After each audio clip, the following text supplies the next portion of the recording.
for dissemination, contributing to debates on graphic and multimodal anthropology.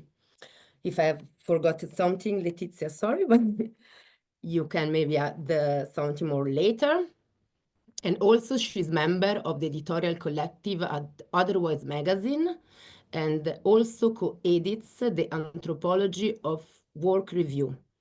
So for this webinar, Letizia will share ethnographic vignettes from her research in Athens, and she will invite us to experiment with drawing. So maybe if you haven't done it yet, you can grab a pen and a paper. And before leaving totally the stage to Letizia, I want just mention that this webinar is recorded. So if you don't want to be recorded, please just switch off your camera and use the chat to ask questions. So yes, Letizia, the floor is yours. And then at the end, we have around 30 minutes for the debate, for questions. Thank you so much again. Thank you. Well, thanks. Can you hear me? Yeah, I guess. Thanks, Martina, for the very kind introduction, and to Barbara and Paul as well for inviting me to join the webinar. It's a pleasure. And well, I hope the presentation won't turn out disappointing and with a lifelong ban from anthropology, which would be anyway. Okay, so I'll start and we will see how it goes.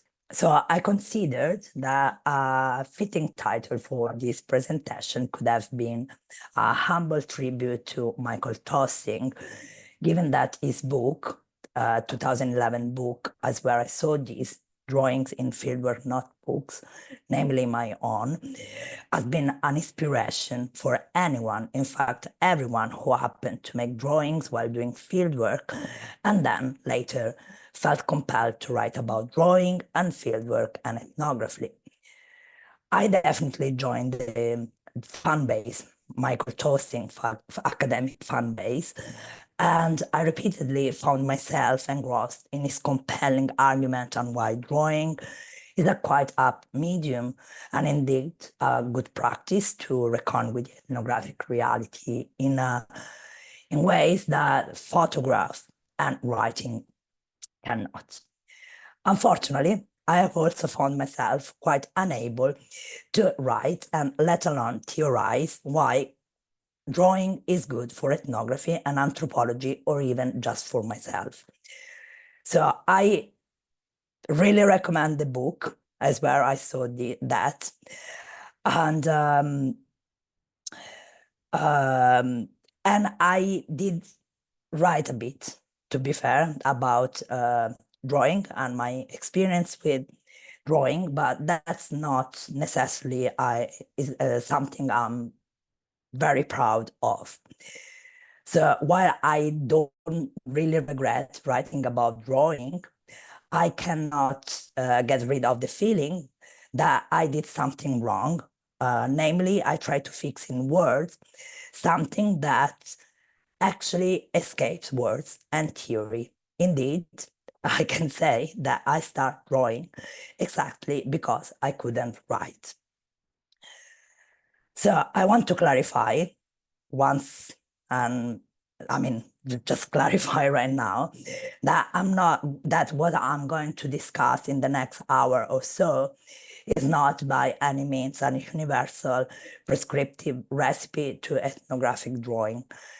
I leave this onerous and indeed honorable task to the established, widely published scholars who are also great anthropologists and confident writers. On my side, I can say I'm a good ethnographer, probably quite a visual person, but not a great, in fact, quite a bad anthropologist, because I'm not really interested in grand theories for theory's sake. Just to give a sense, to give you a sense of my relationship with theory, I'm gonna share a bit of a visual hint. Let's see if I can share this. So, down on the right corner, that's me fighting with Marx. Probably at the time I was reading Silvio Federici, I was engrossed by his argument on domestic labor.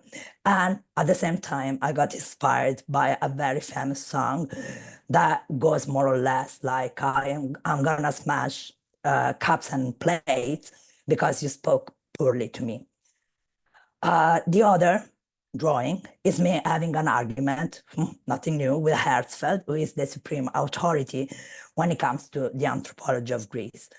And generally, I don't have a great relationship with the authority. So this is just to give you a sense of how I stand in relation to theories. I feel like generally put off by grand theoretical speculation.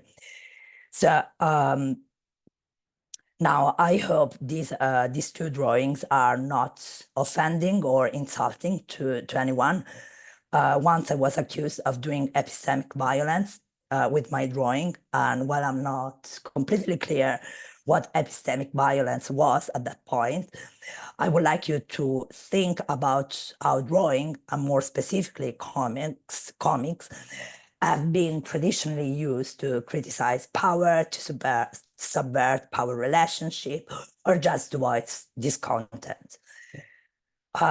In discussing Arthur Deacon's fieldwork sketches, A.D. Geismar suggests that drawing can help not just recuperate not just personal experience, but also alternative histories of ideas. If you want the reference for this, the author is A.D. Geismar, and the article is titled Drawing Out, and is in a Visual Anthropology Review 2014.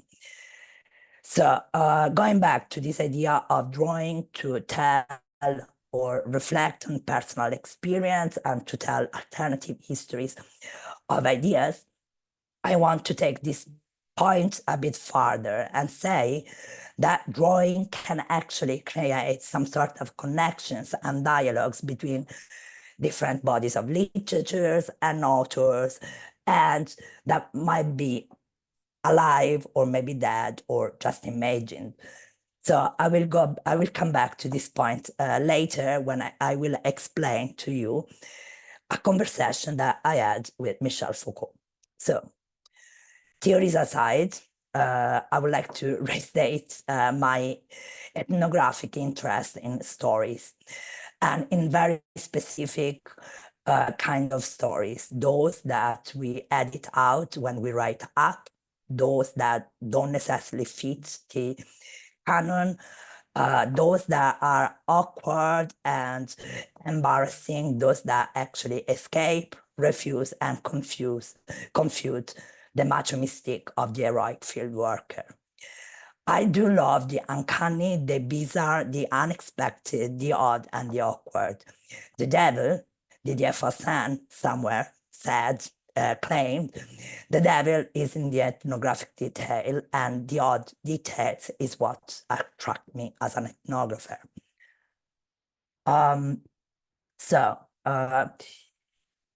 In the next, I don't know, maybe less than an hour and a half at this point, I will invite you to dwell in the ethnographic detail, those that can escape our attention, those that we take or give for granted, and mostly those that will ignore, thinking that won't be of any use to our grand theoretical speculation, or worse, won't add a thing to our argument.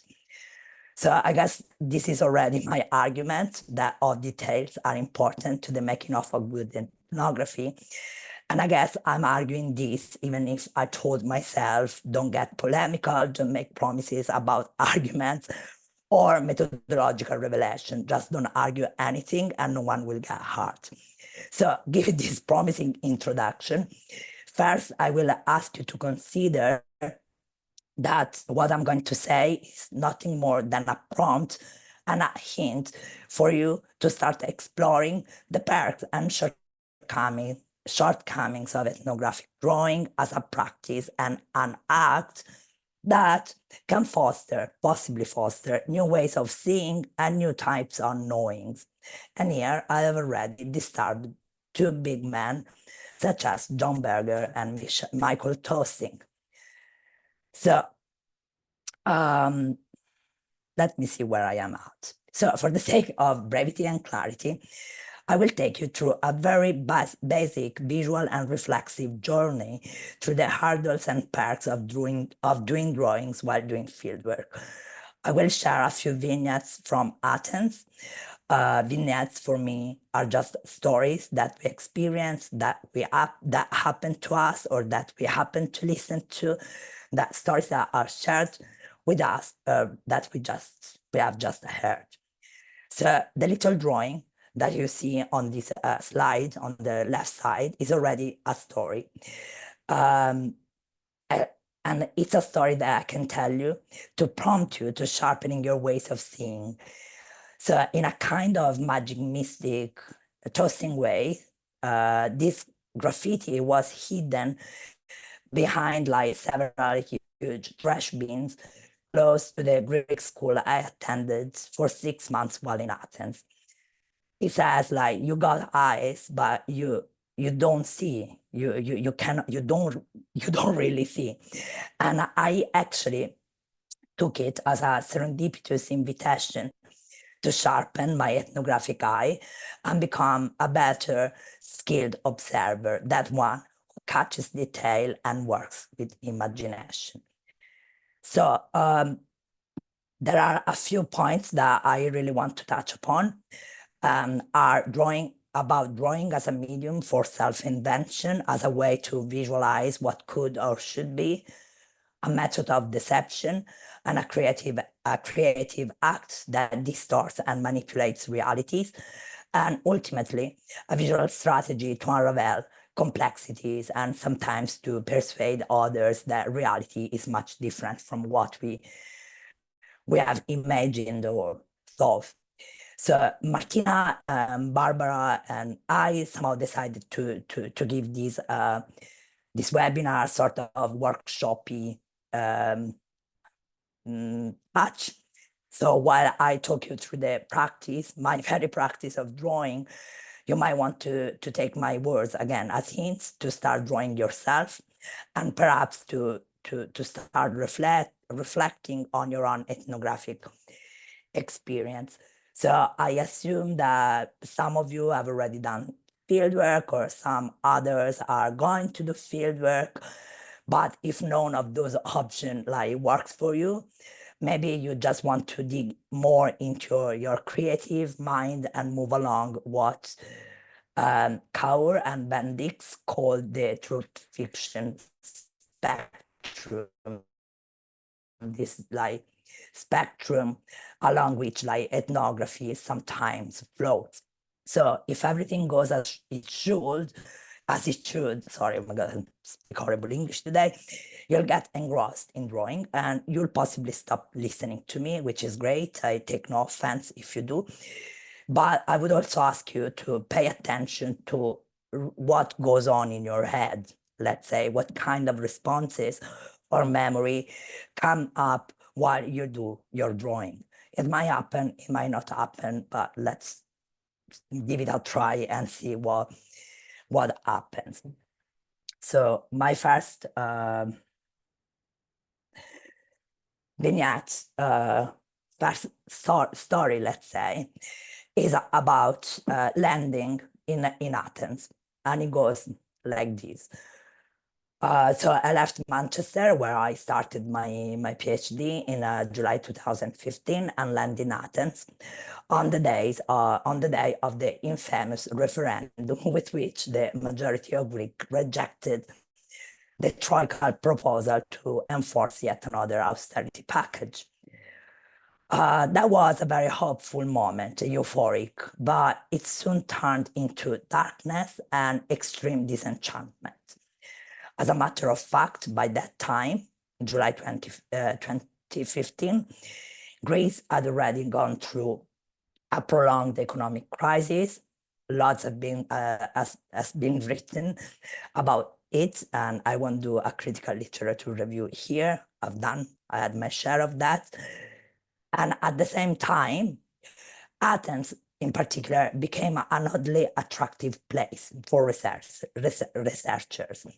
Cabo called it the magia, the magic of the crisis, because as much as the economy was in dire condition, there was a blossoming of solidarity initiatives. There were riots and lots of resistance and all these things that for many outside Greece was felt like fresh air politics in an otherwise anesthetized political landscape. While anthropologists discovered or rediscovered Greece, quite fittingly, Jane Cohen described Greece as a no-man land for quite a long time. All I could say about my Greek fieldwork was, once upon a time, I went to Athens and I couldn't speak Greek. I couldn't speak English and not even Italian, which is my mother tongue. Even worse, I couldn't see what others, colleagues, fellow anthropologists had seen and written about. On the top of this academic overload, words seemed to fail me over and over again. I could not write down and fix on paper all that was happening around me or to me for what it matters. It was perhaps a matter of visual intensity. Again, Taussig talks of visual intensity when describing the moment in which, for a very short minute, a couple of minutes, he saw a man being stitched in a white bag, nylon bag, by the side of a very traffic highway in Colombia. Drawing it, Taussig seems to imply, drawing it seemed to help him somehow capture this visual intensity. He saw this odd scene that was very difficult to make sense of, and maybe exactly because it was so difficult to make sense of what he saw, this image seemed to exert so much power. Athens, for me, in its blinding whiteness, had that same visual intensity. And to try to capture that, and later to make sense of that, drawing felt a very, apt strategy. Any vignette, as we know, the core of the ethnographic writing, any story takes place somewhere in a place and in a kind of specific moment. I didn't just want to capture Athens, I want to give my version of Athens. So at this point, I would invite you to think about place, take your pen, take your pencil, and think about your fieldwork and trying to sketch down a fragment of it. While you try to do this, if you want, of course, I will talk you through a couple of questions that I asked myself while I was so lost I was lost in Athens, existentially and geographically speaking as well. So why this city is so visually attractive and intense? What makes Athens Athens or any other place a unique place? For me, it was the whiteness of the building, the cracked pavements, the messiness of the streets, graffitis, tags, solar panels, and antennas on the roofs, clothes hanging from balconies, crazy traffic, cars parked whenever, and all of these. And then the Acropolis higher than any other building, as there wasn't much green, and there aren't many parks in Athens. And starting from this very confusing and rough, if you want, perception, I started breaking down Athens in discrete entities, little blocks of things that then morphed into apartment blocks, right? And as I was doing this, literally deconstructing a bigger picture, I start seeing the details and I start then reassembling them in ways that were evocative of Athens, that reminded me of Athens and were not by any means a faithful and realistic portrait of the city. So if we can render a place by playing with shapes and forms and colors and associations of various kinds, I also try to convey that precise historical and political moment by stealing, resignifying, and relocating some visual elements that were so prominent in Athens. So Athens, for instance, was full of political graffiti that somehow voiced people's discontent with their economic austerity. Forever Alone was one of the many. And yeah, Greece borrowed money, got indebted, and this is a kind of a pun. Forever alone, forever alone. And similarly, the famous portrait of a man whose face is disfigured in a sort of monk-like scream is equally famous and made it somehow to many visual essays about Athens in crisis. So in a completely arbitrary way, I decided that those visuals can function as a temporal marker. There are, of course, other visual cues that I distributed in this drawing that you can see.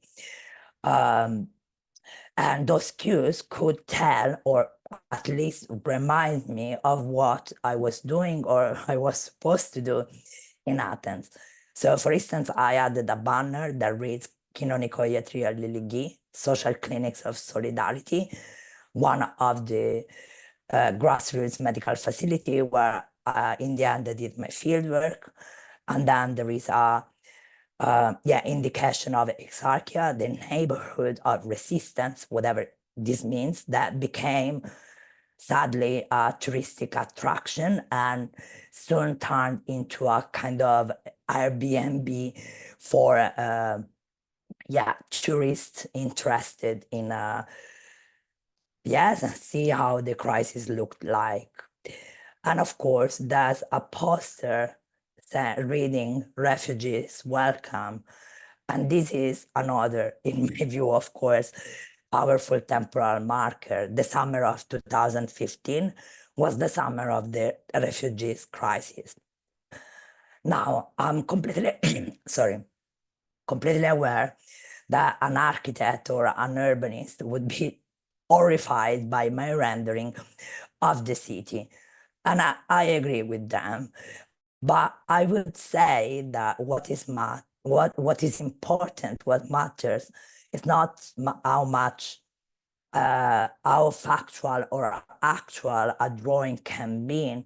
Rather, what matters is the kind of process that doing the drawing in needs and what alternative visions and perspectives can be enabled by this process.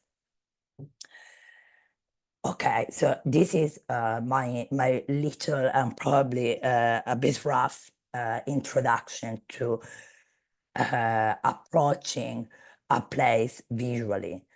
And again, it's not a universal or like all-time working recipe, but yeah, I hope I managed to give you a sense of how I got to drawing, to the practice of drawing while doing field work, which, as we know, is a very subjective experience, whatever this might mean. By this, we generally mean that two people doing fieldwork in the same place would probably come up with very different insights, perspective, arguments. They would definitely meet different people, engage in different kind of conversations, and make radically different encounters. So while it's impossible, I suppose, or at least that's the story that I like to tell myself, while it's impossible to predict how fieldwork can go, let's say there is some sort of tacit acknowledgement of its serendipitous nature, Fieldwork always and inevitably comes with some sort of pressure and anxieties about performing the fieldworker well, being or at least becoming the one that is loved, that is welcome, that is never upset, that is fluent in the local language, that establish a lovely and lifelong connection, if not friendship, with their collaborators. Well, that's not me. Or I should say, it wasn't me for some time. And to be fair, I don't have really great memory of my fieldwork either. The reason why my fieldwork didn't start in the smoothest ways are many, and probably they were all beyond my control and probably beyond the control of the people I met. But as a matter of fact, and in the face of some difficulties, I start questioning myself real hard. Am I a bad person? Am I a bad comrade? Am I an even worse feminist? I'm an arrogant Italian who could have studied the crisis at home. And this is, I swear, was something that someone yelled at me and said, "Why are you here? Don't you like the Italian crisis? Are we the zoo? Are we the animals in the European zoo?" Next set of questions. Am I stupid? Or why cannot I see what the anthropological literature has so thoroughly dissected, analyzed, theorized, and supported with a good amount of nicely crafted ethnographic vignettes? In my quest for answers about me, and what I was almost certainly doing wrong, I just came to terms with the fact that I was okay with being a bad ethnographer and a dislikable person. In insight, I can say that I actually invented myself as a character with thick, dark eyebrows and a constant frown. Both aren't far from how I actually look like in reality. The frown has recently morphed into very visible triangle of academic sadness. You just sit here, you can see. And my eyebrows have become, start indexing my intimidating nature. So my question for you and my prompt is, what makes you you? What do you think you look like? Or how do you think people perceive you? And again, we are not in search of realistic portraits. Rather, we are trying to play with how we imagine ourselves and how we perceive ourselves. As a matter of fact, my self-perception, kind of self-deprecating attitude, I'm a bad person, I'm a bad ethnographer, was just the result of a huge amount of paranoia and fear, I suppose. So this is, again, an invitation to think through like how you think people perceive you and to play a bit with with a self-portrait. So for instance, I always wear my hair up. I have like a short bang that I cut myself, and you can tell I have big bones and a frown. At the time, I used to draw myself wearing one striped shirt. I didn't know at the time that I would move to France, and I would hate that. In my drawing, I often have a cigarette and a big pen in my hair. And this is how I come up with me as a character and as a bad ethnographer. Now, somehow, someone, and I think it was George Orwell, said that autobiography is to be trusted only when it reveals something disgraceful about the person. So in the next couple of minutes, I'm going to apply his advice and tell you what kind of immense privilege is to be at peace with being a possible horrible ethnographer, one who is annoyed and frustrated, resentful, upset, not quite not quite good at speaking the local language, and not quite sociable. I think, and I do believe actually, that everyone who's in anthropology has had a fair bit of struggle while doing their fieldwork. But it's quite interesting that only recently we start seeing commentaries like those published recently in American Ethnologies on things that went wrong, on the many mistakes that colleagues, we all do, basically, while in the field or while writing up, commentaries on coming up with wrong and often misleading interpretation. But before such a surge of retrospective reflexivity, we were somehow persuaded that all that went wrong, unless it proved insightful, had to be left out of our writing. And as a consequence, we were left wondering whether we were actually horrible people and even more horrible ethnographer. So, and this was me actually. For some reason, I didn't feel confident or comfortable at writing down how bad I felt, and probably, most likely, I was. But I had a great deal of fun at drawing myself in very uncanny and odd and bizarre and often disturbing situations where conversation went wrong and I didn't have to come up with grand intellectual explanation about why this conversation went wrong. I could draw people yelling at me and treating me somehow bad and all these things that don't really stand as a badge of honors in our ethnographic career. So what you can see in this slide is a very disgraceful field notes, which I originally titled On a Malinowski Scale, How Resentful Are You? We know the Malinowski diaries were brought quite some havoc to anthropology, and yet they opened up a serious conversation about issues of reflexivity and the hardship of doing fieldwork. By no means I'm comparing myself with Malinowski, no, never. But I just found very funny to somehow quote and play with and think through what had already happened in anthropology, like somehow learning from others' mistakes or struggles. So the first illustration, it's me in the toilet, and I guess this is a quote, maybe very subtle quote from a song by an Italian songwriter, Francesco Guccini, and the song is about resentment, the resentment he feels about critics and colleagues and society and all of that. And one line says not even when you are in the toilet, you can have a moment by yourself.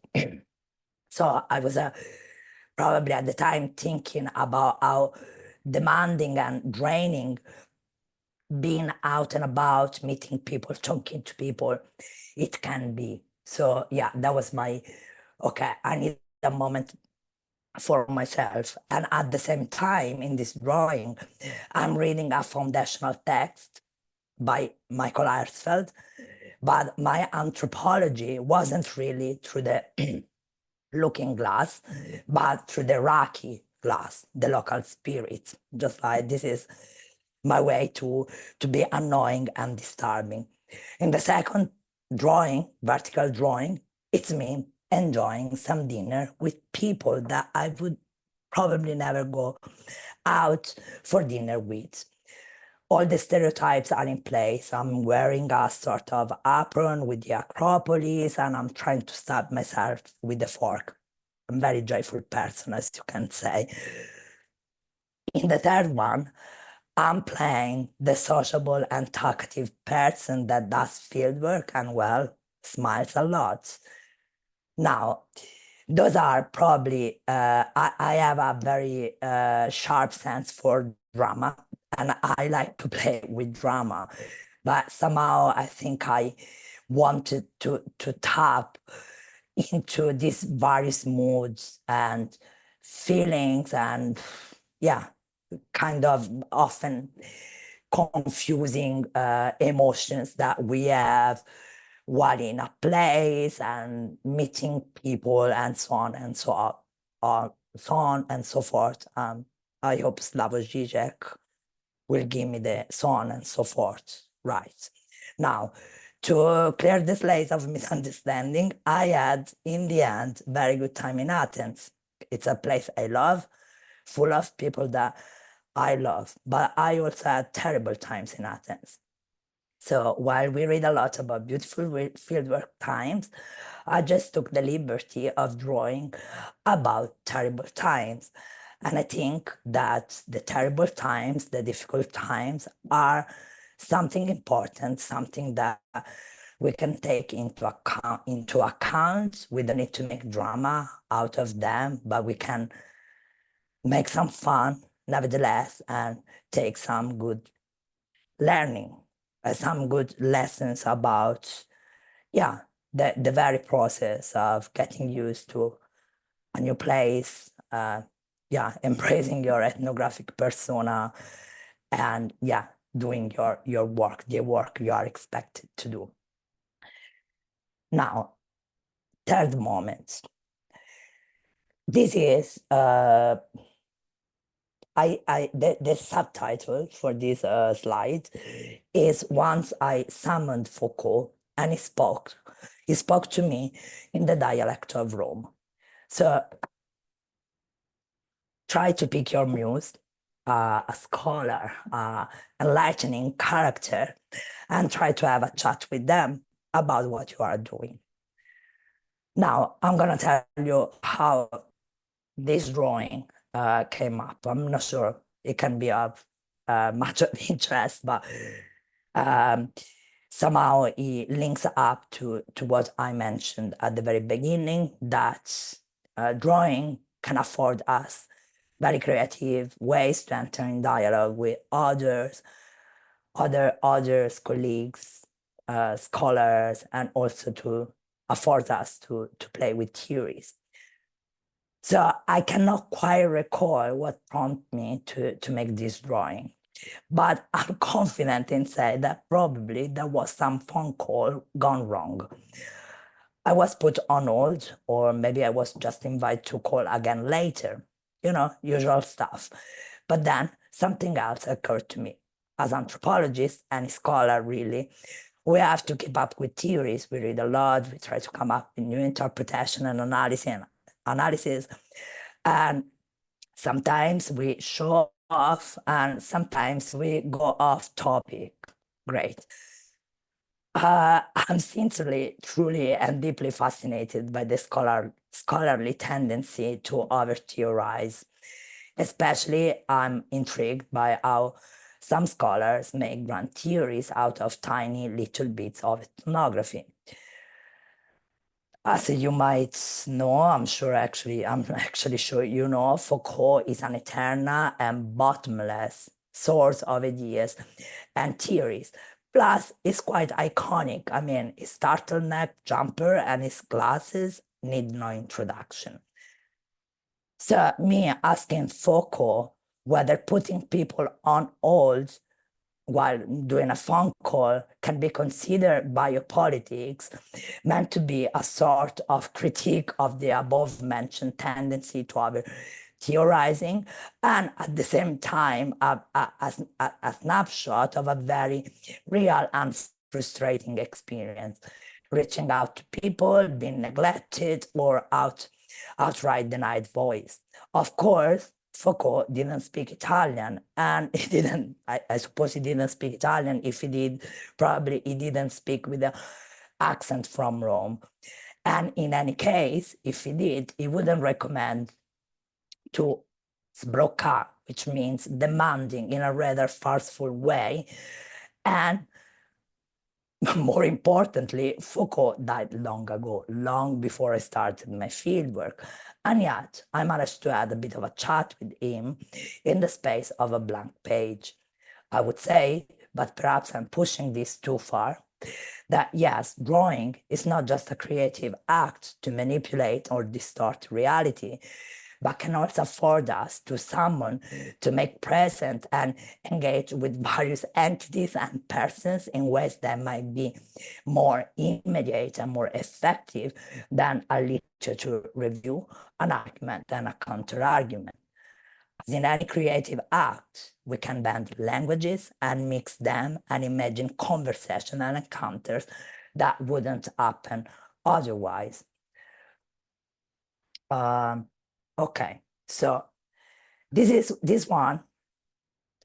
So if some encounters can only be imagined, other encounters are very real, but can exceed imagination. As we know, a vignette is often about an encounter and is supposed to open up questions and somehow introduce the topic of an article, of a presentation, of a chapter, or whatnot. The vignette that I'm going to share with you falls in the category of disgraceful revelation about myself as an ethnographer.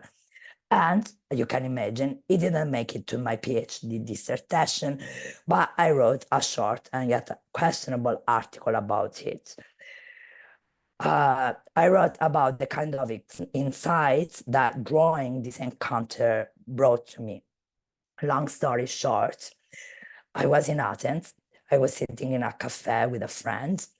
And yes, I was sitting in a very questionable way with my feet on the chair. At some point, two men and a lady, old folks, start walking towards me and yelling something. I didn't immediately realize that I was the subject of such like a commotion. But then I figured out that these people were really annoyed by the fact that I was sitting with my feet on the chair. Well, they start insulting me softly, but nevertheless insulting. I must have been a foreigner because only foreigners can be so rude and sit in such a bad way. They assumed and actually told me out loud that my mother must be ashamed of me. I mean, I'm Italian, don't touch my mother. And that a third person rectified that statement, arguing that my mother must not be any better than me because if she had, she would have taught me how to sit properly. The owner of the cafe came out to see what was going on, and the three folks, like very quickly and efficiently, briefed him on my shameful sitting position. He invited me to leave. Ashamed and mortified, I left indeed. It was humiliating. A little crowd of locals gathered around me and looked at me disgusted. At home, I started drawing this scene, and the more I drew, and the more I found it bizarre and absurd. And the more I drew, and the more details about the force flashed in front of my eyes. The more absurd everything felt. While the lady complained about my feet on the chair, a couple of pigeons were flying inside the cafe and others landed on the table next to me. While the old man was releasing judgment about me and my mother, he was picking his nose. And I was like, oh my God, okay. And then the lady was wearing these very flashy jewelries and a very bright red lipstick that all in all gave her a touch of youth out of place. The way the people gathered around and gave the moment an even more dramatic allure. I wonder whether I infringed some codes, made something morally wrong, so wrong that everyone felt entitled to intervene. Now, I know, I was aware back then that sitting the way I sat is bad, is rude, is just wrong. But still, I wonder how and why people felt so entitled, so confident to set up this sort of popular court, make a collective intervention, decide that I was not just a foreigner, but a very bad one, the worst kind of foreigner. A young foreign woman that need to be told off and told how to behave properly. As young, relatively young as I was, and a foreigner, I had no right to explain or even to apologize. I wasn't heard, and probably no one would have cared about my apologies. Now, if you ask me if there's a moral in these vignettes, there's none, except mind the way you see it. There is, however, something else that you might want to take home, maybe, beside the sit properly advice. I would say that any encounter, any experience is a source of some sort of insights about your positionality. As soon as you start questioning why certain people behave in certain ways towards you, you might need to take account the way you stand in their world, what you might represent for them, and what unintendedly you give away about yourself. We know, and I'm sorry for the very not very articulate way in which I'm putting this, but we know that age, gender, class, ethnicity, and other identity markers really shape the way in which we relate to others and others relate to us. So with this in mind, I guess it's time to summon Fanon and remind this quest, which is very apt. All my body makes of me a person who always questions. Now, I'm gonna quickly go through a few more points about like digging a bit deeper into issues of positionality and reflexivity. So I wrote down, I want to begin with something that I was constantly told. And this is something that really drove me mad. And this kind of conversation was very gendered in the sense that it was normally men talking to me in this very assertive way. So it was like, to tell you the truth, I'm gonna tell you the truth. As if like whatever I was going to say was of no value, did not make sense. So I had to be explained because, yeah, I am a woman and I was a foreigner. So I had to be properly introduced and explained what was going on in Greece. Now, you might say that this is something that happens every time, all the time, anywhere, not just while you are doing fieldwork. Yes, that's indeed true, but that doesn't reduce, let's say, or mitigate the sense of frustration you get when you are somehow denied the possibility of having a conversation between equals. So what you see is like in the bigger drawing. I was trying to have this interview with this man who worked, volunteered in a social clinic. It was an activist, so very politically committed, and it just like got very worked up and excited.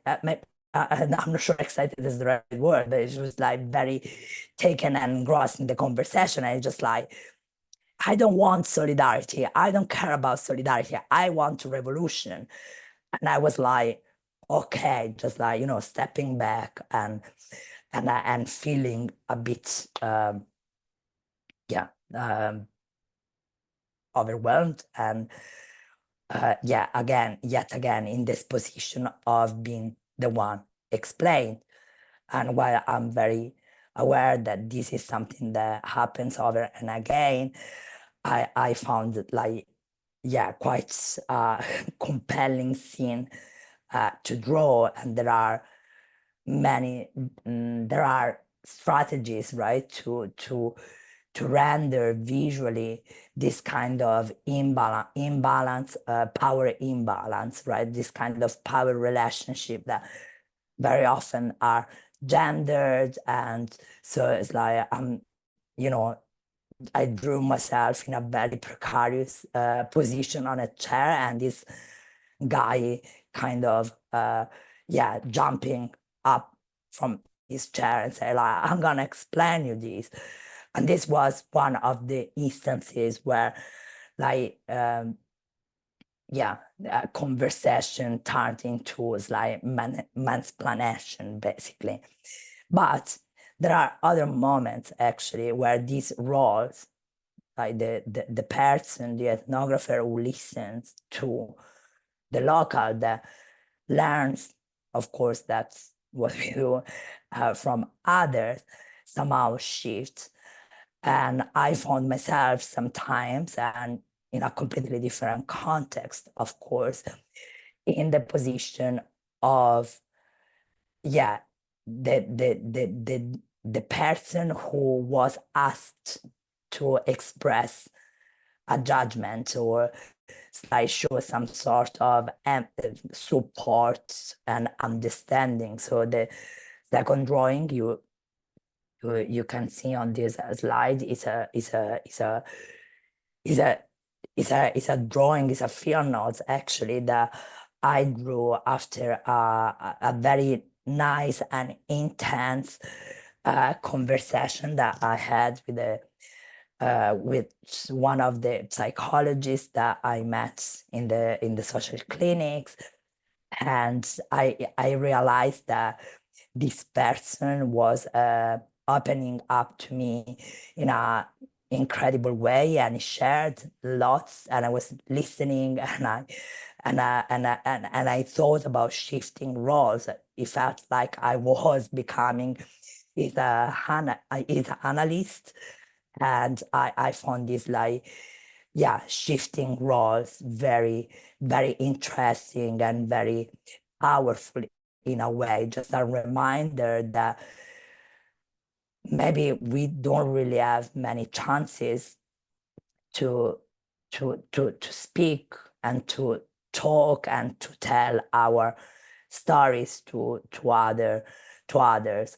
And the way in which I craft this drawing is a sort of mirroring structure. So once it's me on the classic, sort of Freudian bed, with the person that I'm calling Leonidas sort of falling a bit asleep while I'm ranting about my field work. And on the other side, on the other half of the drawing, the roles are reversed. So it's the Leonidas, the psychologist, like lying down on this bed and me listening. And I think I wanted to convey a bit of this slumbering atmosphere, just like, okay, these are slow, long conversations and this constant drifting off. The third drawing is again about different like kind of relationships that can be established while doing fieldwork. And it's quite obvious and evident that are kind of gendered. So it's like in the third drawing, it's me. I drew myself in this very childlike position, being embraced by these women that were the volunteers that I met and worked with while I was doing field work, and they had this very maternal and caring attitude, and somehow I had to learn to cope with that, because I felt like somehow infantilized. It was like they called me the little Italian. I was like, Jesus Christ, I'm 33. I'm not so little, but still I was like, the foreigner. I was alone in a place that I didn't really know. So they felt they had to take care of me, to protect me. So in this sense, like being a foreigner and being a woman and being alone, turned or like, helped me create a different kind of relationship. I was still explained, I was still advised on how to marry or maybe not to marry a Greek man and all these kind of things. But yeah, the kind of relations was more less confronting, less like overwhelming, I suppose. And I guess starting from this idea of being of me and being taken care of and being like sort of protected and protected. I just jumped to the last slide, the last point that I would like to make about care and how does care look like. So I'm aware, I realized that I didn't tell you much. Actually, I told you nothing about my fieldwork, but basically, yes, it was in a self-organized medical facility that was run mostly by women. So this group of women were there on a daily basis doing all the kind of work, sorting medication, putting medications back right on the right shelves, and then like other were taking appointments with people that wanted to see the doctors or wanted to be registered with the clinic. Besides this, they also did all that kind of, we can call it sort of domestic work. So it's just like tidying up the rooms, mopping the floor, cleaning the toilet. So it was a very, in a way, mundane activities that keep the clinic going on and functioning, actually. And then like it took me some time to be honest, to realize that all my research was about care. And then when I realized that it was about care, I felt again lost in this amazing, beautiful, but still very confusing amount of theories on care. So what really helped me to understand what care in a very emic sense was to stick first of all to ethnography. So, or how we were advised in Manchester, let ethnography speak. But sometimes ethnography doesn't speak. So I think what happened to me is that, again, I was drawing and I realized, first of all, that, there were women doing the voluntary work. And you might say, yes, that's obvious. It was very evident by the very beginning, but no, because maybe exactly because it was so evident, I didn't realize that it was a very gendered activity. Second, so I was trying, and you can see this in this drawing, trying to convey, if you want, the atmosphere of the clinic, to give a sense of how the place looked like. And I found myself like drawing in a kind of manic state, like little packages of medication. So it's like, and I really, all the things you can see in the background of this drawing are medications that were ordered and oh my God, I cannot find the word. Anyway, put in order on these shelves in a very precise, in a very organized way. So this was somehow a prompt for me to think about the materiality of care. So care becomes apparent. Care looks like this everyday, mundane, repetitive action, just like ordering and distributing medications, kind of a handless process. So this is how I start later thinking about pharmaceuticals more specifically. So there's like, and questions about, like, for instance, where does this huge amount of medication come from? So it's like, it was again another prompt to think about, policies, healthcare policies, and how the healthcare more or less functioned before and during the crisis, and how this mode of pharmaceutical care was basically taken or borrowed that from the national healthcare system.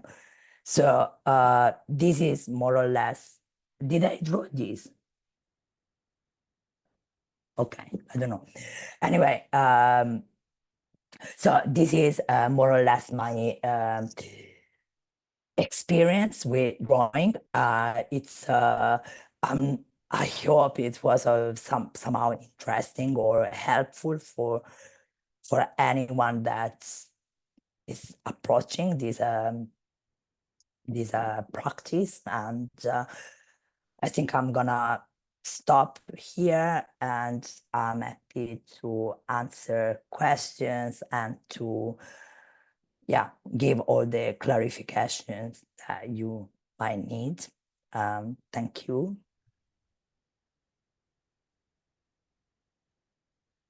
Okay. So thank you, Letizia. Thank you so much for your amazing presentation and your really powerful reflection, and the way in which you present it, the very inspiring way in which you do research. This is really unique. I also, before opening the stage to the commentary and questions that we already have in the chat here, I just want to say a few words from Paolo Favero, that unfortunately had to leave the webinar a few minutes ago due to another commitment, but he asked something, so he wrote to our chat a question that he want to us to read for you. Let me take the question.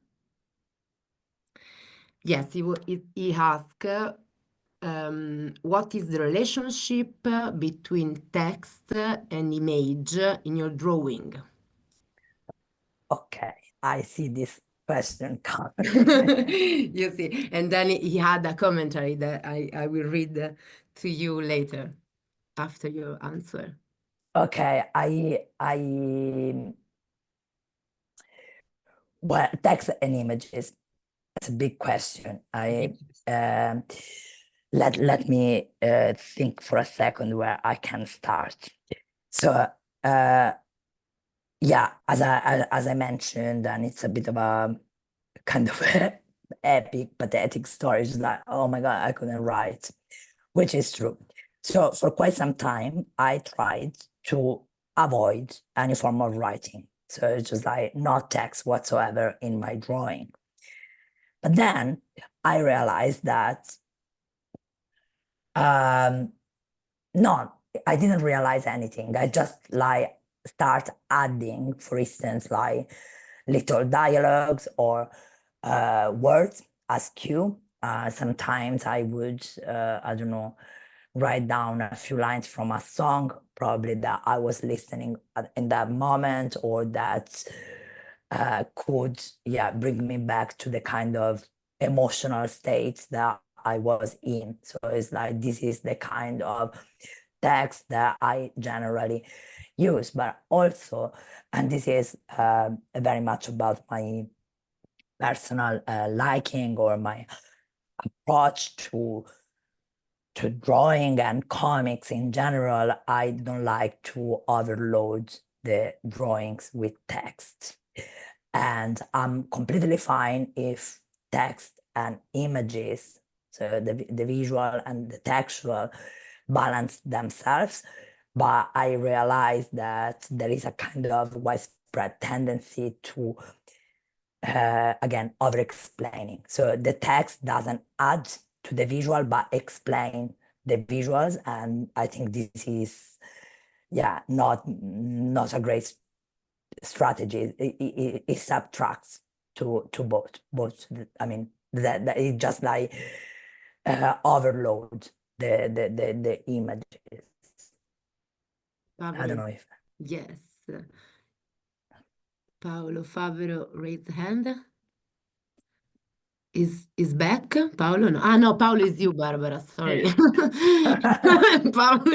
Okay. Yes. No, but also like you, I think there was, you said that you want to pass the greetings of Paolo, because Paolo said that, yeah, you're wonderful and he wants to talk more. And yeah, but there is this comment, no, also that he asked to pitch so that we can start the conversation, no? So, and I think Martina has this comment, yeah? Or... Yes, yes. Yeah, because it was quoting Barthes. And yeah. And he wrote, Barthes said that text can function as anchorage or relay. It can prevent a viewer to spin further in an image, but it can also suggest new trajectories of meaning, not directly suggested by the image. Yeah, that especially, this, he said again, this especially given that your characters have no mouth yet, even if they seem to speak. So yeah, exactly. Yeah. I will have to read Barthes, but as I said, I'm terrible with theories, big man theories, so it will take me some time to But that was just Germany. one big man talking to you. So Yeah. but that's no, and I have a question. But it's more a comment. So you would draw me as this person hiding the comment before a kind of question, yeah. So that would be it. But I just want to say that I add to all the comments that are already in the chat that everybody says. I mean, like a lot of people would call your talk inspiring, very open, very powerful, and lots of fun. And that's good. And on one hand, like I couldn't focus, not only because I was trying to draw, just for the sake of honesty, and that Barbara. like another like, but also I was just trying. I was constantly busy letting people in, and it's like 60 of them. So just because before this talk we had a conversation with Letizia about whether or not she's an imposter and about the imposter syndrome. So, and whether or not what she's doing is anthropology. If it's not anthropology, you have 60 people that you can take out of anthropology and form your own subdiscipline. But okay, I'm just like going, so like I'm moving toward the comments. So, and I don't think I'm able to make it sound polite, although it is polite. So my question, okay, but my question is like, no, I have two questions, and one is polite, and the other one is also polite. But I just yeah, it's not gonna sound amazing. intelligent. Okay. Yeah. Sorry. So okay, the first question is: are you like is your drawing, as you seemed to suggest, kind of a side in the end to your PhD, or is your PhD also one in which you really reflect on the on the role drawing plays in your knowledge making? So that's one question. Yeah. Okay. I was waiting for the second. Sorry. I can go for the second. No, by any means, drawings weren't part of my PhD. Or to say it better, they didn't make it to my my thesis because I'm not a visual anthropologist, so I didn't know anything about. I mean, I didn't really have a clue about what I was doing with these field notes, with these drawings. I know that your next question could be about why I'm not a visual anthropologist, but anyway, the point is that I was very concerned and I was very focused and worried about the right thing. And I think that I was fully immersed in this, and what like Margaret Mead called a discipline of words. So anthropology traditionally and PhD programs in the UK, unless you are in visual anthropology, they ask you to write 80,000 words. And that's what I was really focused on doing. And again, honestly, while I started drawing these field notes, yeah, I could feel they did something for me that was something ethnographic, something methodological to take out of them, and but this kind of reflexivity, this kind of reflections on the methodological or epistemological values of drawing came later, came when I basically submitted my PhD, and when people were like, oh, but those things are cool, maybe you should write about that, you should think more seriously, in fact, about what you've been doing. So it's I suppose that right now in the, let's say, place where I am now, academically speaking, I fully integrated like drawings and visual methods and comics into my research methodology. But yeah, at the time of my PhD, it was just like, it just happened to me, and I realized I could draw, and it was fun, and that was happening. Because like listening to your listening to your presentation, I first and I think we all felt it, like it really beams, drawing really beams through you. So and it really you mentioned Heidi Geismar and Taussig, yeah, and but I think, like, to me, you are the drawing anthropologist here, like, okay. so, which makes me wonder, like, what is it in you, like, what is it that you have done that made you this? But I think it's just really this idea that it's really a type of expression that you have. So if we ever have a format of a PhD that can be just a drawing, I think you should submit another PhD. But my other thing, and that's just if you could comment on that, is that your presentation a bit reminds me of like presentations and film of Matthijs van Poort, who makes like, it's not biographical films, but he has this heightened sense of reflexivity, and self-reflection also. And he once said that, I remember in one of the comments that I hope I'm not mistaking this, but he said something about that some people maybe think that he's self-absorbed, and or that his practice is self-absorption, but well, he takes it. Yeah, and I just like wondered, I mean, first, I love how you are written in a lot of your drawings, and how could it be not like that? But is it do you draw also scenes out, I mean, totally, without you? And how would it be? I'm not saying that you should draw yourself out, but is it? But Draw can you? yourself I would out. just like you to. I liked what and I like everything that you do with intellectualizing and like bringing us back to reflecting on you with the drawing and starting from that. But I just wanted that you comment on that, and then we have other questions. So sorry for taking. Yeah.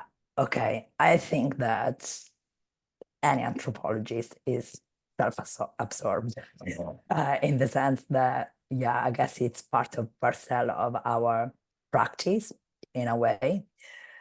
And I mean, even when we write an article or our thesis or anything, we argue. I argue, I suggest, I was there. So we are there anyway, probably in a drawing, in a comics, that our presence is more immediately out there.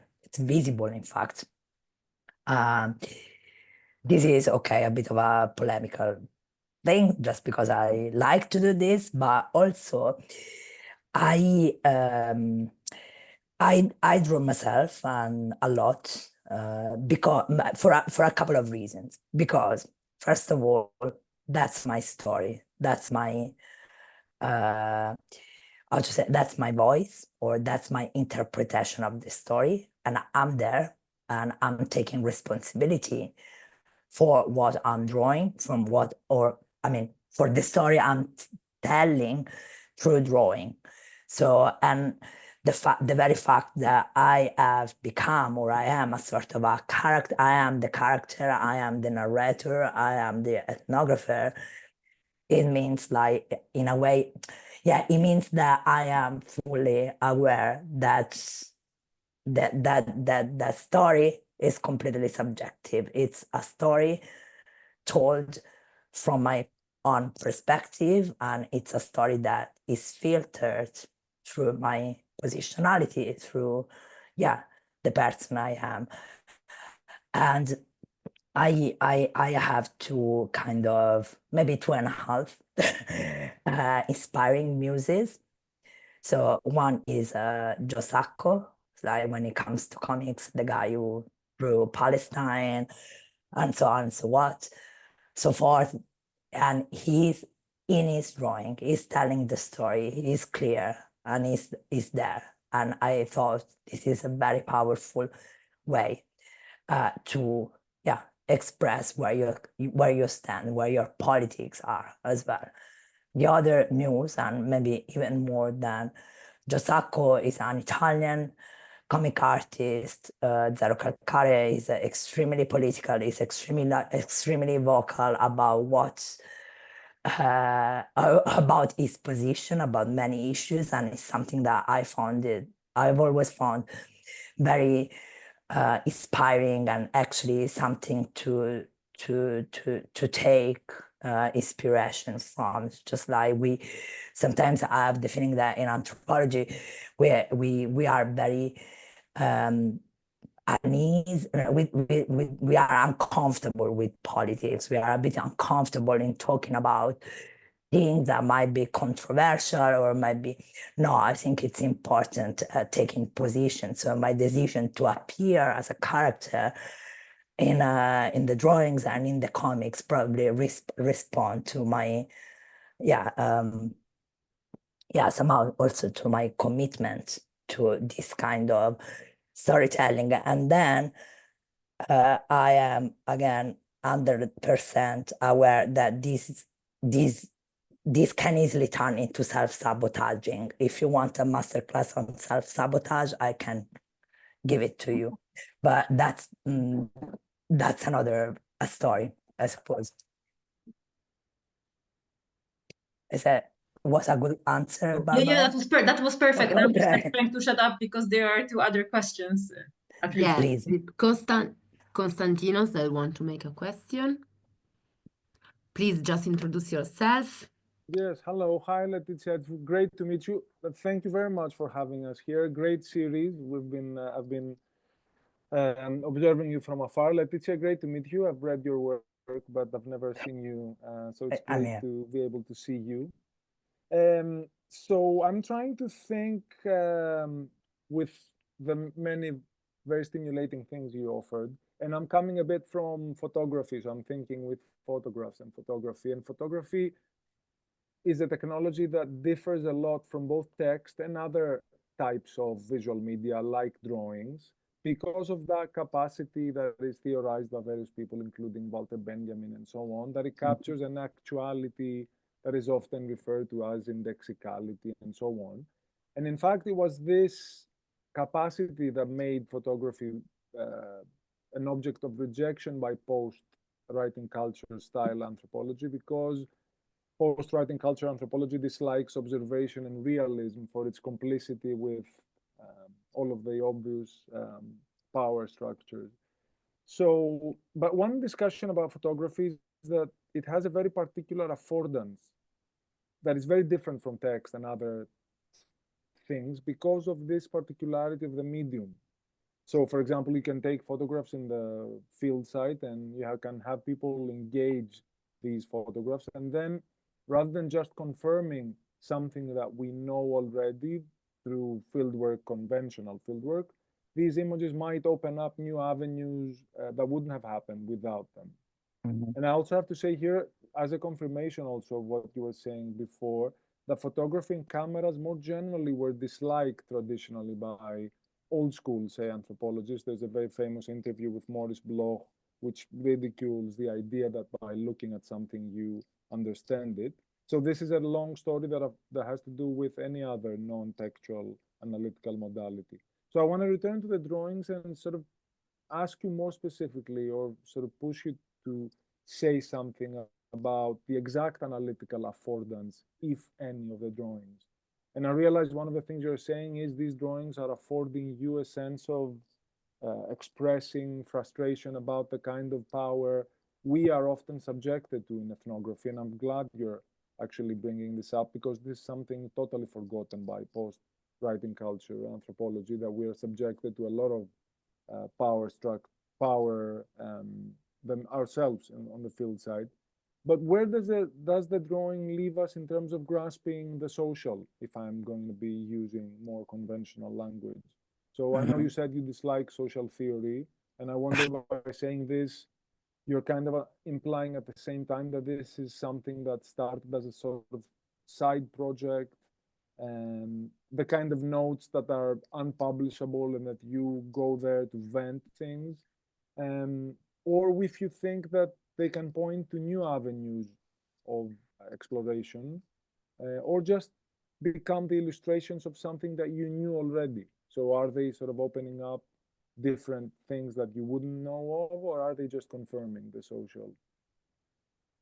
Okay, thank you. This is a tough question, but thanks. And good. More of a series of thoughts, really. There's no, I No, don't want it to sound like a no, question.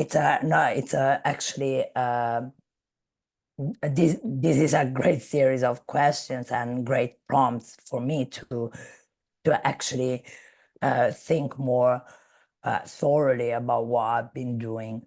So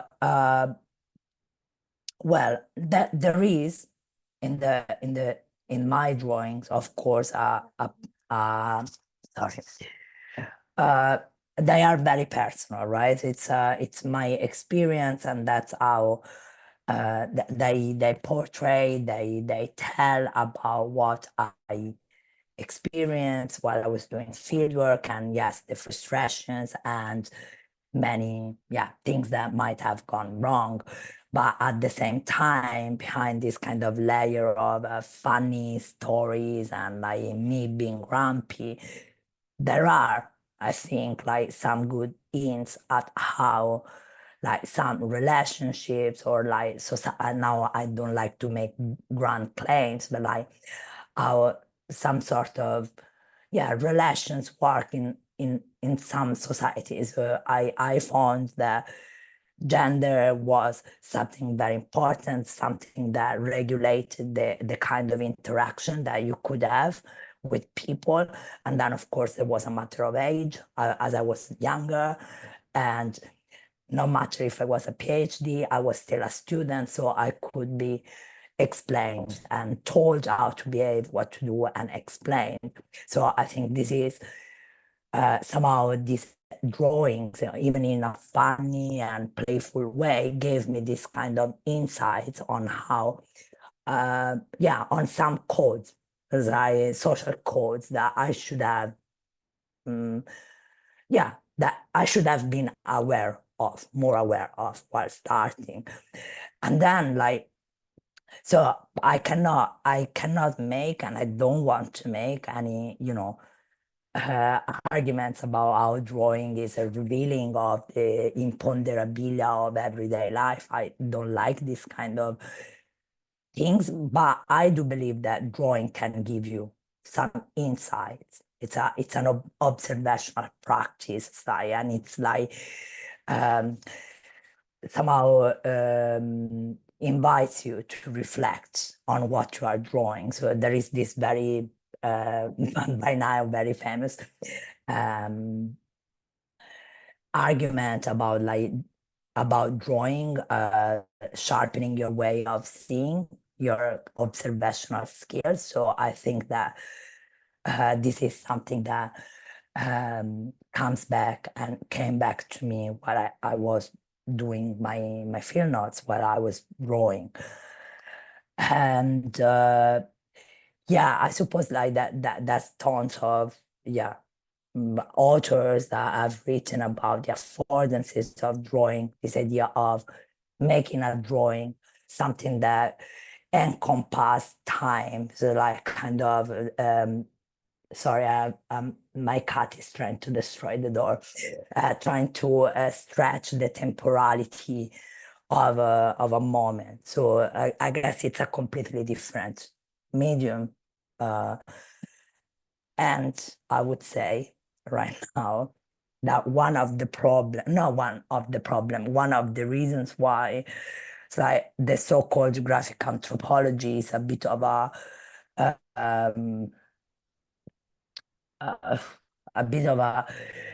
frowned upon thing is because these graphic pieces are reviewed by the standards of classic visual anthropology and especially of photography. And we know that different mediums imply different languages and different modalities, and this is something that maybe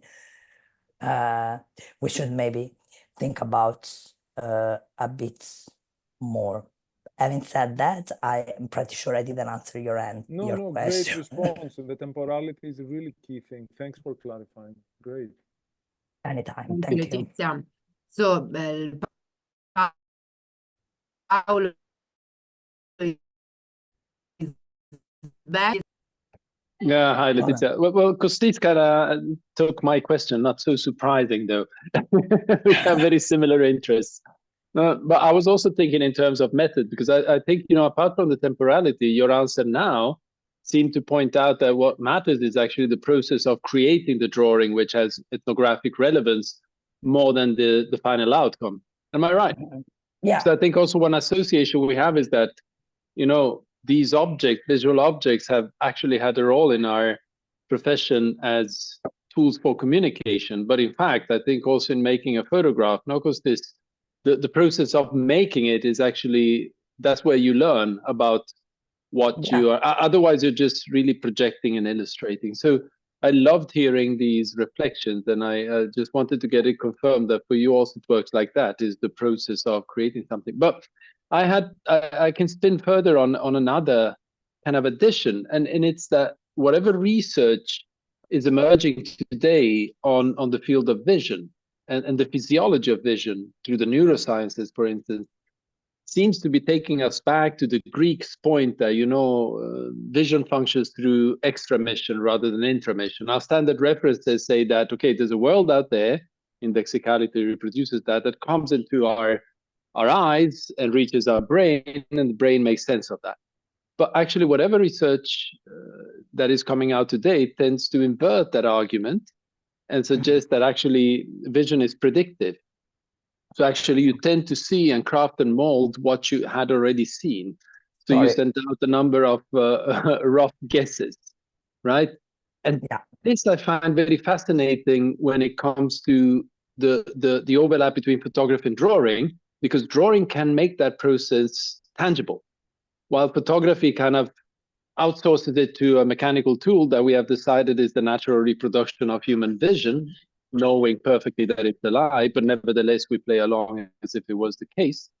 And drawing actually allows you to constantly craft and recraft your process of extramission. Would this kind of interpretation make sense to you? It does. It does make sense a lot, in the sense that I'm not sure how pertinent this statement would be. I'm terrible. I'm a terrible photographer. I'm terrible with visual media.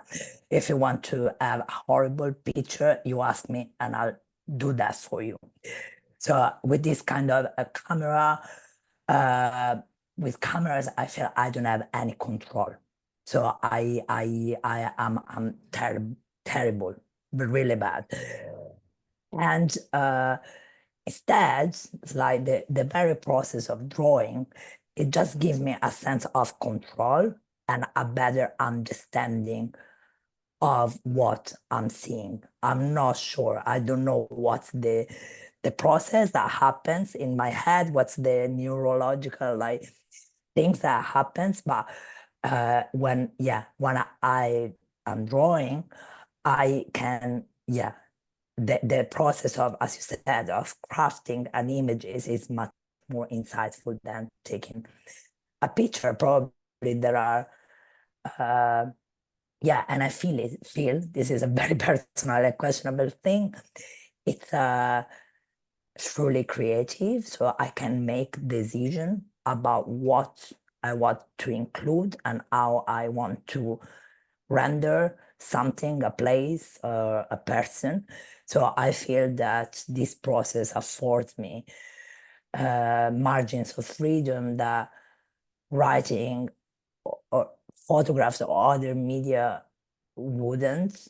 And probably, I mean, I'm not claiming by any means the superiority of drawing or graphic medium over others. They are just very different, and probably, I personally feel more comfortable and confident with this process, creative process, crafting process.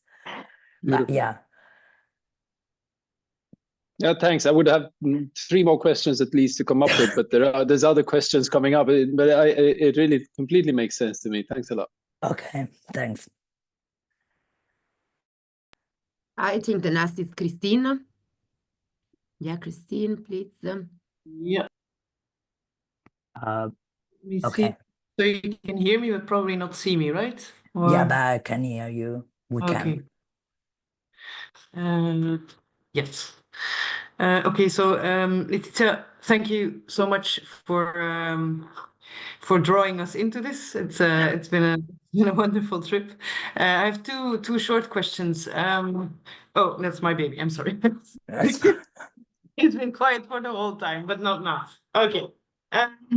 So one question is about, so when we talk about academic writing, then the whole issue is often about the fact that these things are not accessible for the people we work with.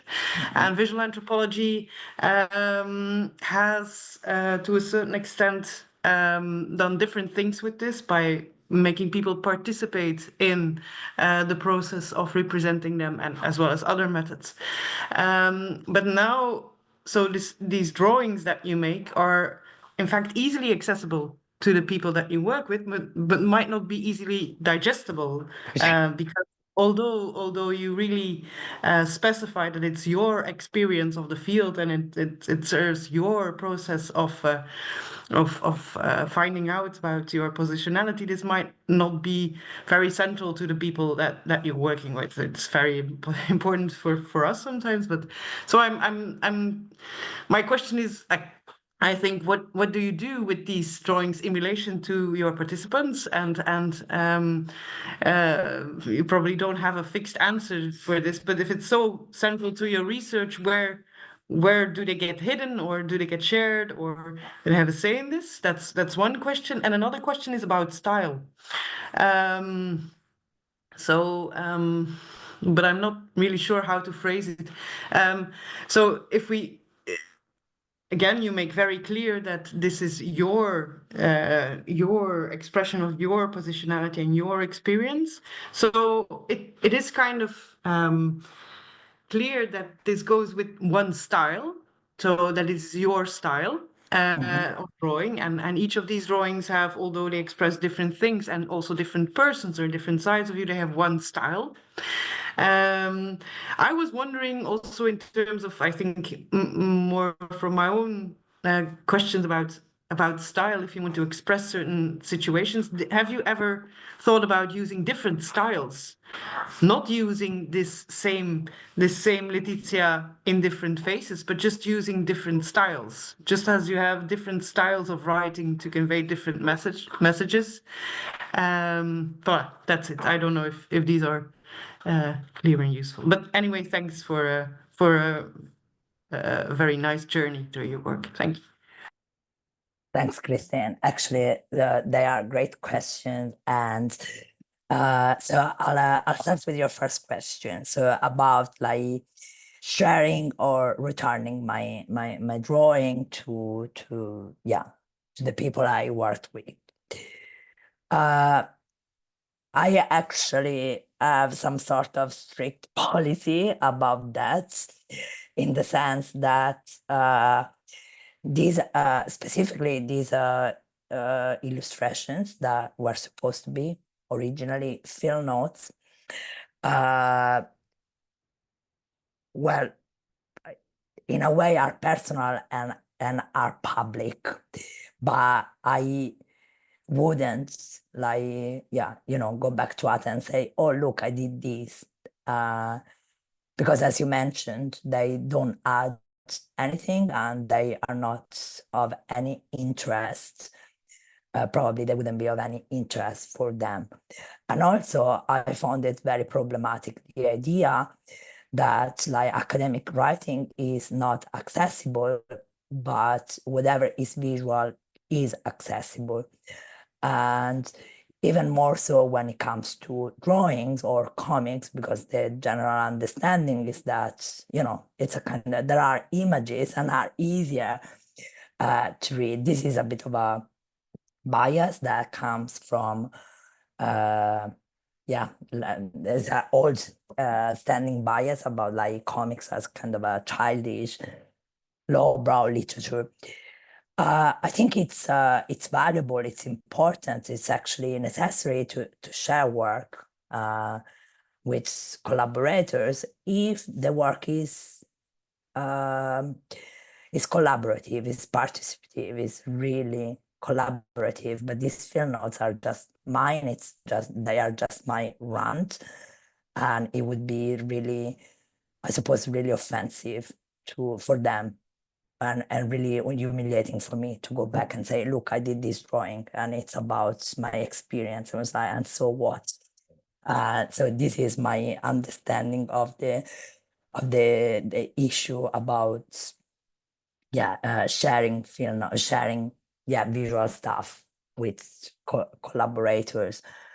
So if I ever do, as I'm planning to do for my new projects, a collaborative graphic novel, yes, that would be the least and the first thing that I would do, like sharing and returning. Otherwise, I'm not sure it would make much sense. And then like about the style, I don't know. I just I'm not an artist and I didn't have any training, and that's in training in drawing or in illustration. So that's the only way I can draw, and I cannot really think of any other style to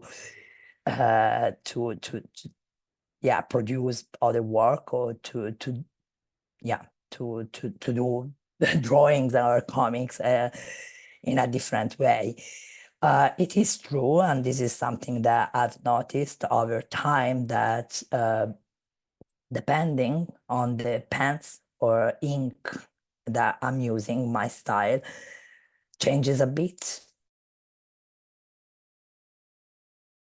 But not really. It's maybe I'm a very repetitive person, I suppose. But I don't know. I work with my own ethnography, but I also happen to do illustrations for colleagues and to produce artwork for other anthropologists. And then when I'm not directly involved, let's say, in the story, when the story is not, let's say, mine, then yes, I can change style a bit. And generally, when you work for another person, you have to accommodate also their requests and make the necessary adjustments for the necessary adjustments for them to be okay with your artwork, I suppose. Yeah, not sure. That's perfect. I also want to clarify that I don't think that comics are easily accessible in the sense that they can simply mean one thing or that it's straightforward what is being said. But it just, yeah, I more meant it in terms of, yeah, you don't, they can appreciate what is there in by looking at it rather than a text. So I absolutely didn't want to simplify the whole graphic language in one thing, but this was very helpful. Thank you. No, I mean, I was aware that Okay. wasn't your intention, and actually, I apologize if I came across a bit like. No, absolutely. Just wanted to clarify that. But I guess like this, what I just said about like, yes, this idea of returning and sharing, necessarily sharing, somehow triggered a bit of my uneasiness with this idea that you have generate impact and you have to make dissemination at all costs. Yeah, it makes perfect sense what you said. So yeah, okay. So I understand better now. Thank you so much. No worries. Thanks. I think now the next is Elvira. Yeah. Long time acquaintance. Hello, darling. Time friends. Hello, Letizia. I'm very happy to see you, and thank you very much for this great and inspiring talk. As everybody has said it, I can say it too. Just as a proof from my side as well, I started the process. You mentioned it actually a little bit in your last answer, but I'm really curious to hear more about your new current research project, especially because you said that obviously doing the PhD, you didn't know exactly what you were doing and you didn't write any of the drawings into your methodology, but now this has changed. Like, so what are you doing now? What are you plotting? Exactly. So like the idea, the idea that I had for this new research project, which is very much about post-industrial future in a industrial town in southern Italy, is to deploy the full range of visual methods. So kind of mapping, counter mapping, and using like different strategies to draw on maps and photographs to visualize different possibilities and envisioning alternative futures behind these terrible steel plants that has destroyed already the city. And the very core of this project is to collate various visual materials to create together a graphic novel. So like working really together, and I think it's a sort of profoundly ethnographic task, because in the very moment you select, you discuss the story that you want to tell, that's already a very ethnographic process. And deciding how you want to visualize or to render visually these stories is again a very good ethnographic process. I have this idea that like drawing can be very ethnographic task. So this is what I'm planning to do, and it's a big challenge for various reasons. But I got a very generous funding, so I'll give it a try, and I'll try to reverse my very solitary fieldwork, of which you are very much aware because we were in Greece at the same time and in the same department in Manchester. So yeah, that's my near future plan. Amazing. Have great fun with it. Thank you. Okay, the next is Molly Alton, and just to say you, Letizia, that you are full of compliments in chat. People are just greeting you. So you are reassuring me that I won't get banned from academia. I still have a shot. Anyway. Not yet. No, I'm kidding. No, and we're going with you. Letizia, I would like to thank you. Your talk is, I feel, an epiphany for me, as I have been continually proposing to my PhD committee that my output should be a graphic novel, to a lot of pushback on their part, right? But one of the aspects that was driving me that direction is that some of my my participants don't read or write any language. They only have spoken language.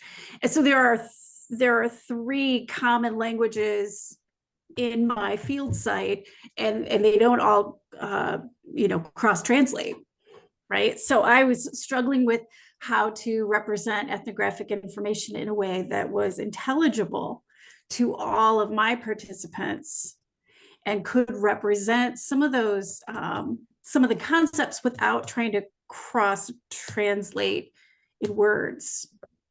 So I'm very inspired by your work. And so my question for you is, and maybe you just answered it, was have you taken drawing methods back into the field with your participants, asking participants to draw?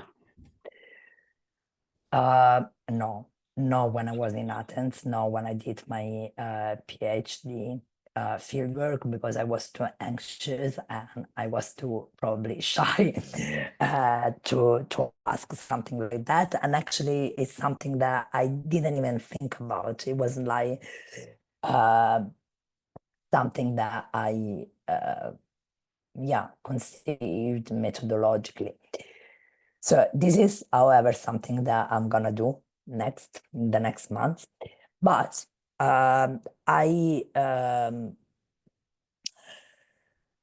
collaborated with a colleague who's working with undocumented minors in France.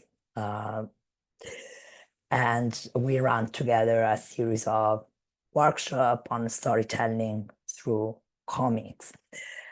And so, yeah, we generally, sort of invite them to think about a story and to start drawing that and think about why that story matters for them. And of course, there are a bit of, let's say, tricks to think about the place and how you can represent the place. And then like the idea is to follow the classic storytelling structures, where a story starts, unfolds, and ends, and then like who is the main characters, who is telling the story. So these kind of prompts that can help people that might not be necessarily familiar with storytelling styles or ethnography or anything to think about like the different parts of the story. I once said something about think in terms of functions, and they were like, oh my god, you've been so structuralist, so prop, this is so wrong, and social life is much more complex than this. Yes, I completely agree with that, but sometimes when we work with other people that might not be so familiar with the drawings or storytelling or comics, we need to somehow give some sort of structure or just like some like fixed points within which they can orient themselves and actually anchor characters and places and the stories. So and generally, yes, giving very concrete examples is always very helpful. So it's the general response to now we draw is like, I cannot draw, I'm terrible at drawing. And like, no, it actually can be easier than you think, because like everything can be broken down to basic shapes, rectangle, squares, circles, triangle. So these, and then like it's somehow like enticing people and also myself in a way to to think through associations, and you don't need to be necessarily realistic. You can just evoke something and work through this kind of, yeah, I suppose like associations of ideas and things. Again, this is how I do, and again, this is not a universal or all-time working recipe. Is there anything written about the project you're mentioning, the one in France? Is there something I can reference? Not really, because we finished that very recently, and we haven't managed to write anything. But if you want to drop me an email, I can send you some reference about this.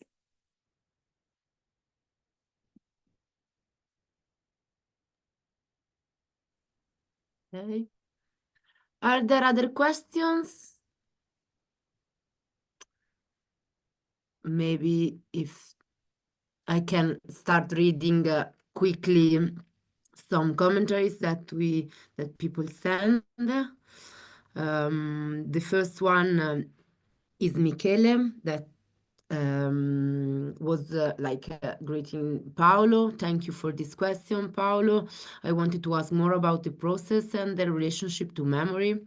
Are these drawing free flow, preconceived scene beforehand, or do they emerge as Letizia? It's down to render the situation.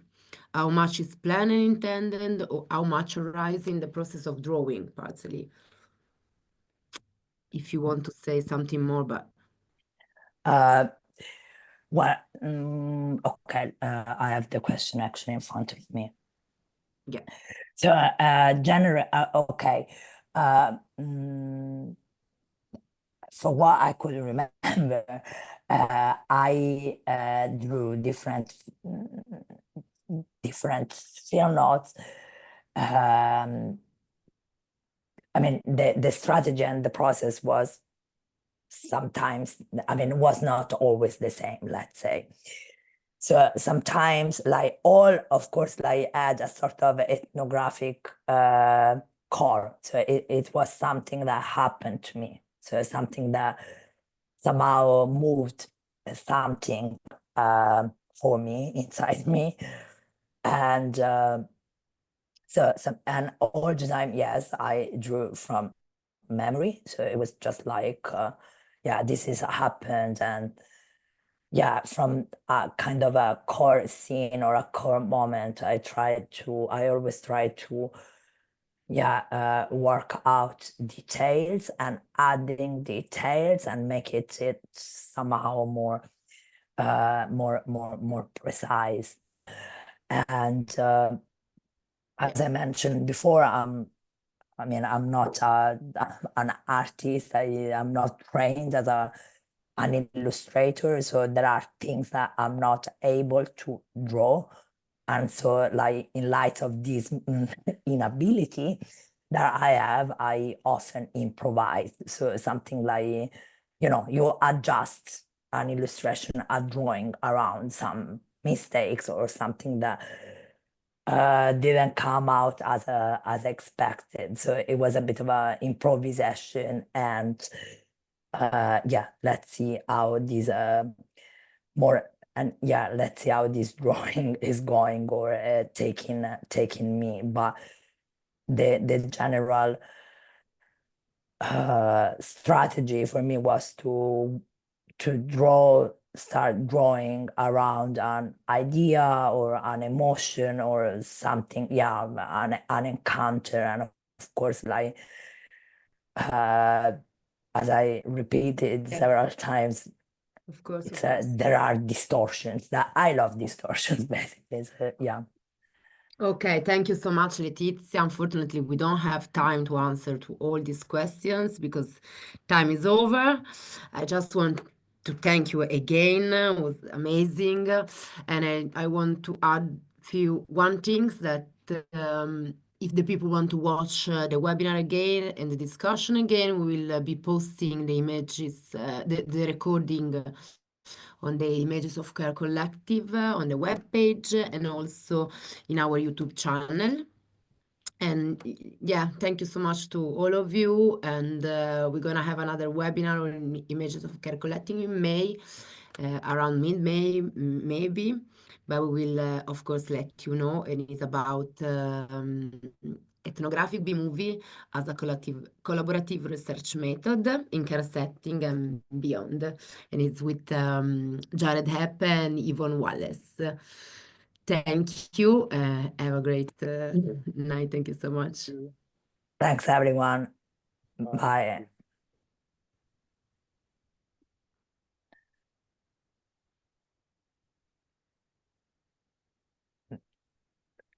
They're slowly exiting. Yeah, like aspetta. Yes. Li buttiamo via, che noi